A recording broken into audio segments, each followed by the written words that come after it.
आपने सितारों को चमकते हुए देखा होगा, ग्रहों को घूमते हुए भी देखा होगा, लेकिन आज हम एक ऐसे विषय पर बात करने जा रहे हैं जो हर किसी की दिलचस्पी को बढ़ा देगी, और जो है मून्स। जी हाँ, ये हमारी पृथ्वी का चांद नहीं, लेकिन हमारे सोलर सिस्टम और ब्रह्मांड के सबसे अजीबोगरीब चांद है, जो अपने आकार, रंग और विचित्र विशेषताओं के कारण विज्ञान की हर सीमा को चुनौती देते हैं। क्या आप ये जानते हैं कि कहीं पर चांद आग की तरह जल रहा है, तो कहीं पर बिल्कुल बर्फ की तरह ठंडा है, कहीं ये विशाल समुद्रों से ढका हुआ है, तो कहीं पर उसके नीचे छुपे जीवन के संकेत दे रहा है। तो दोस्तों तैयार हो जाइए, क्योंकि आज हम आपको लेकर चलेंगे ऐसे चांद, ऐसे चंद्रमाओं पर जिनके बारे में जानकर आपको आश्चर्य जरूर होगा।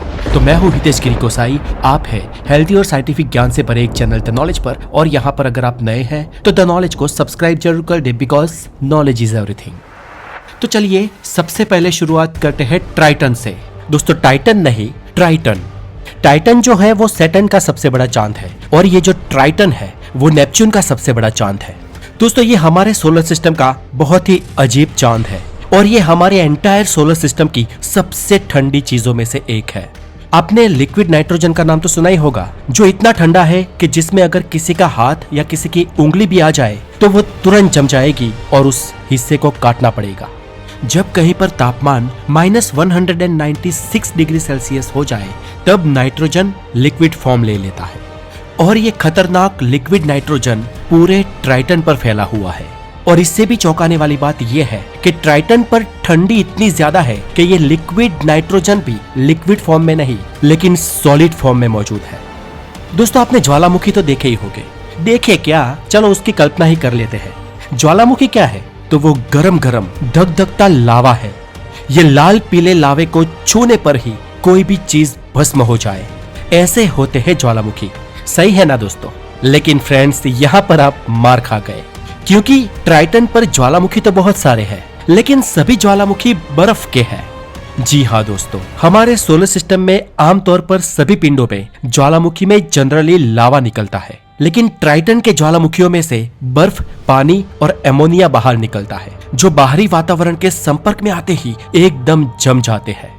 ऊपर से दोस्तों इसकी और एक स्ट्रेंज बात यह है कि हमारे सोलर सिस्टम के सभी सैटेलाइट, सभी मून अपने ग्रह की दूरी भ्रमण की दिशा में ही घूमते हैं, लेकिन ये ट्राइटन अपने ग्रह से उल्टा घूमता है।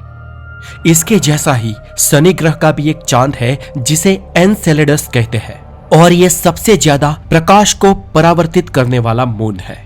इस पर इतनी बर्फ है कि जिससे वो चमकता है, और ये इतना चमकता है कि ये अपने ऊपर सूरज की पड़ने वाली ऑलमोस्ट 100% किरणें, जी हाँ 100% लाइट को परावर्तित कर देता है।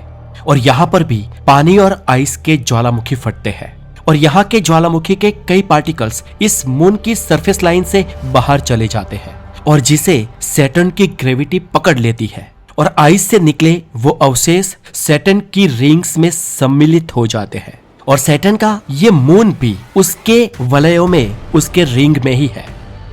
The next is Callisto. दोस्तों आपने हमारे चांद पर गड्ढे तो देखे ही होंगे। ये गड्ढे चांद के ऊपर बने हुए क्रेटर्स हैं, और बहुत सारी उल्का पिंडों के टकराने के बाद हुए उनके अवशेष हैं। लेकिन हमारे चांद पर बने ये गड्ढे तो कुछ भी नहीं। ये कैलेस्ट्रो हमारे सौरमंडल के सबसे ज्यादा गड्ढे वाला चांद है। कैलेस्ट्रो जुपिटर का एक मून है, और यहाँ पर इतने ज्यादा गड्ढे हैं कि हम थक जाएंगे गिनते गिनते। मतलब कि यार ये पूरा चारों ओर से टीच टीच कर टीचा हुआ ये चांद है। दोस्तों ऐसा इसलिए है क्योंकि ये चांद सोलर सिस्टम के सबसे पुराने और सबसे बड़े चांद में से एक है। इसकी सतह करीब 4 मिलियन साल पुरानी है, और यहाँ पर इतनी ज्यादा उल्काएं टकराती है, यहाँ पर उल्काओं की इतनी ज्यादा बारिश होती है कि टकरा टकरा कर, टीच टीच कर इस चांद पर पूरे गड्ढे ही गड्ढे बन गए हैं, और यहाँ पर कई जगह में गड्ढे में भी गड्ढे हैं।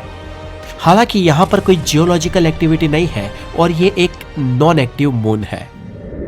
द नेक्स्ट इज ईओ, इसे कुछ लोग आईओ भी कहते हैं। दोस्तों इस मून की खास बात यह है कि यहाँ पर सोलर सिस्टम के सबसे विशाल ज्वालामुखी है। मतलब कि ज्वालामुखी तो कई जगह पर होते हैं, लेकिन यहाँ पर फटने वाले ज्वालामुखी पूरे सौरमंडल में सबसे विशाल तरीके से फटते हैं। यहाँ पर ज्वालामुखी जब फटते हैं ना, तो वो अपनी सतह से 200 किलोमीटर ऊपर आकाश में चले जाते हैं। और इस मून के लावा को अगर थोड़ी सी भी वेलोसिटी और मिल जाए तो यहाँ का लावा अंतरिक्ष में भी पहुंच सकता है। दोस्तों चलिए अब आपको मिलवाते हैं डेक्टाइल से। डेक्टाइल ये सोलर सिस्टम का सबसे छोटा मून है और इसकी चौड़ाई सिर्फ 1.5 किलोमीटर ही है। और इसकी सबसे अजीब बात यह है कि ये किसी ग्रह की नहीं, लघु ग्रह की भी नहीं, लेकिन ये एक एस्टेरॉइड की परिक्रमा करता है। ये 243 ईडा एस्टेरॉइड की परिक्रमा करता है। और दोस्तों इसकी खोज से पहले साइंटिस्ट ये मानते थे कि एस्टेरॉइड्स के कोई चांद हो ही नहीं सकते, लेकिन डेक्टाइल के ढूंढ निकालने के बाद वैज्ञानिकों को यह भी पता चला कि यार एस्टेरॉइड्स के भी चांद होते हैं। दोस्तों आपने खूबसूरत, अजीबोगरीब और स्ट्रेंज चंद्रमाओं के बारे में तो जान लिया, लेकिन चलिए अब आपको मिलवाते हैं हमारे सोलर सिस्टम के एक सबसे बदसूरत चांद से। सॉरी, ऐसा कहना तो नहीं चाहिए, लेकिन वो है ही ऐसा। इसका नाम है मिरेंडा। यार नाम तो बड़ा खूबसूरत है, लेकिन ये चांद सोलर सिस्टम का सबसे भद्दा चांद है। ये प्लेनेट यूरेनस का चांद है। दोस्तों दिखने में ये सच में अजीब है और ये कुदरत का एक करिश्मा ही है समझो, क्योंकि यार इसकी ज्योग्राफी सौरमंडल में बिल्कुल अलग तरीके की है। और ये जो आप इस मून पर देख रहे हो वो इस मून की लंबी लंबी घाटियां है। और ये पृथ्वी की सबसे महान घाटी ग्रैंड कैनियन से भी 12 गुना से भी ज्यादा गहरी है। दोस्तों इस मून के ऐसे होने का कारण हमारे कुछ वैज्ञानिक ये बताते हैं कि शायद भूतकाल में किसी बड़ी टक्कर के कारण ये ऐसा हो गया होगा। चलिए अब आइए अगले मेहमान से मिलते हैं। ये है जेनिमी। ये हमारे एंटायर सोलर सिस्टम का सबसे बड़ा चांद है और ये हमारे सोलर सिस्टम के सबसे बड़े ग्रह गुरु ग्रह का चांद है। दोस्तों जेनिमी इतना बड़ा है कि ये बुध ग्रह से भी बड़ा है। और बॉस ये इतना बड़ा है कि इसकी खुद की मैग्नेटिक फील्ड्स है। दोस्तों अगर ये जेनिमी गुरु ग्रह की परिक्रमा करने के बजाय अगर सन की परिक्रमा कर रहा होता ना, तो आज ये एक मून नहीं लेकिन प्लेनेट होता। मतलब कि इतनी एक ग्रह जितनी बड़ी चीज जुपिटर की परिक्रमा कर रही है। सोचिए आप जुपिटर की ताकत कितनी होगी। तो चले दोस्तों अब आपको ले चलते हैं सूर्यमंडल के सबसे इंटरेस्टिंग और सनी ग्रह के चांद टाइटन पर। टाइटन ये हमारे सोलर सिस्टम का एक लौता ऐसा उपग्रह है जिस पर पृथ्वी की तरह डेंस एटमॉस्फेयर है। और ये जुपिटर के जेनिमी सैटेलाइट के बाद हमारे सोलर सिस्टम का दूसरा सबसे बड़ा मून है। शनि ग्रह से 1.2 मिलियन किलोमीटर दूर ये एक जिंदा उपग्रह है। दोस्तों जिंदा इसलिए क्योंकि यहाँ पर हर समय कोई ना कोई जियोलॉजिकल एक्टिविटी होती ही रहती है। प्लेनेट सैटर्न भले ही एक गैसो जायंट हो, लेकिन उसके चांद टाइटन की कोर पथरीली है। पृथ्वी के बाद हमारे सोलर सिस्टम में ये एक ऐसी जगह है जहाँ पर नदियाँ, तालाब और समुद्र है। लेकिन यहाँ की नदियाँ, तालाब और समुद्र में लिक्विड फॉर्म में मीथेन पाई जाती है। और यहाँ पर मीथेन ना सिर्फ लिक्विड फॉर्म में लेकिन गैस, लिक्विड और सॉलिड तीनों फॉर्म में पाई जाती है। और फ्रेंड्स वहाँ पर मीथेन के बादल भी बनते हैं और मीथेन की बारिश भी होती है। इन शॉर्ट सब कुछ पृथ्वी की तरह, बस पानी की जगह वहाँ पर मीथेन का है। और दोस्तों इसीलिए कई वैज्ञानिक ये मानते हैं कि टाइटन पर मीथेन पर जिंदा रहने वाले सूक्ष्म जीव मौजूद हो सकते हैं। माना जाता है कि टाइटन का निर्माण तो हमारे सोलर सिस्टम के साथ ही हुआ था, लेकिन इसकी सरफेस नई है। वैज्ञानिक कहते हैं कि इसकी सरफेस 100 मिलियन से 1 बिलियन साल पुरानी है। और यहाँ पर धड़ाधड़ चल रही इसकी जियोलॉजिकल एक्टिविटी टाइटन की सरफेस को हमेशा रिलोकेट और रीन्यू करती रहती है। हमने टाइटन पर एक कंबाइंड कसिनी हाइजेन स्पेसक्राफ्ट भी भेजा है। और जब हमारा स्पेसक्राफ्ट इस मून के वायुमंडल के अंदर गया तो उसने देखा कि करीब 500 किलोमीटर की ऊंचाई तक यहाँ पर तो सिर्फ टाइटन की धुंधली वायुमंडल ही है। इसके बाद और अंदर जाने पर हमें दिखे इस मून के पहाड़ और वहाँ की नदियाँ। दोस्तों ये जगह सच में दिखने में हमारी धरती के कुछ पार्ट्स जैसी ही लगती है, जैसे कि एंटार्क्टिका, जहाँ पर पहाड़, नदियाँ, समुद्र, यहाँ तक कि रेगिस्तान भी है। लेकिन फिर भी ये दुनिया हमारी दुनिया से अलग है, क्योंकि दोनों की बनावट अलग है, दोनों का रॉ मटेरियल अलग है। यहाँ की जमीन बर्फीली हाइड्रोकार्बन और पानी से बनी है जो मीथेन युक्त है। यहाँ पर वो पानी भी सुपर सॉलिड हो जाता है और मीथेन पानी की तरह ही तैरने लगती है। यानी कि दोस्तों आप यहाँ पर जो ये पहाड़ और रेगिस्तान देख रहे हो वो सब कुछ बर्फीला है। और सच में टाइटन की ये दुनिया हमसे बिल्कुल भिन्न लेकिन अति मनमोहक है। चले फ्रेंड्स, अब टाइटन के बाद चलते हैं यूरोपा पर।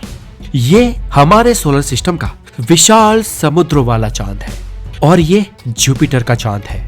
यार जुपिटर की हर चीज विशाल होती है। दोस्तों इस मून की सतह 10 मील मोटी पपड़ी से बनी है और ये पपड़ी पूरी की पूरी बर्फ की है। और फ्रेंड्स ये पपड़ी है ना, वे पनीर जैसी स्पंचिंग है क्योंकि इसके अंदर पानी का महासागर है। अब दोस्तों समझने वाली बात समझिए कि ऊपर बर्फ है, बीच में पानी है और डेफिनेटली अंदर रॉकी और थोड़ी सी गर्म कोर तो होगी ही। तो अब वैज्ञानिकों का सोचना है कि इसके अंदर का पानी अगर थोड़ा भी वार्म हुआ तो वहां पर ऐसा माहौल क्रिएट हुआ होगा कि वहां पर जटिल जीवन की संभावना है।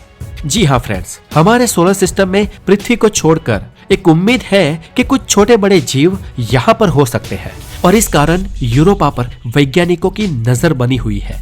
तो दोस्तों आज हमने डिस्कस किए सबसे अजीबोगरीब मून और इन सभी मून्स में से आपको किस मून की दास्तां सबसे अधिक पसंद आई हमें कमेंट में जरूर बताएं और बने रहे द नॉलेज के साथ। अपना बहुत सारा ध्यान रखें। Have a wonderful day, take care.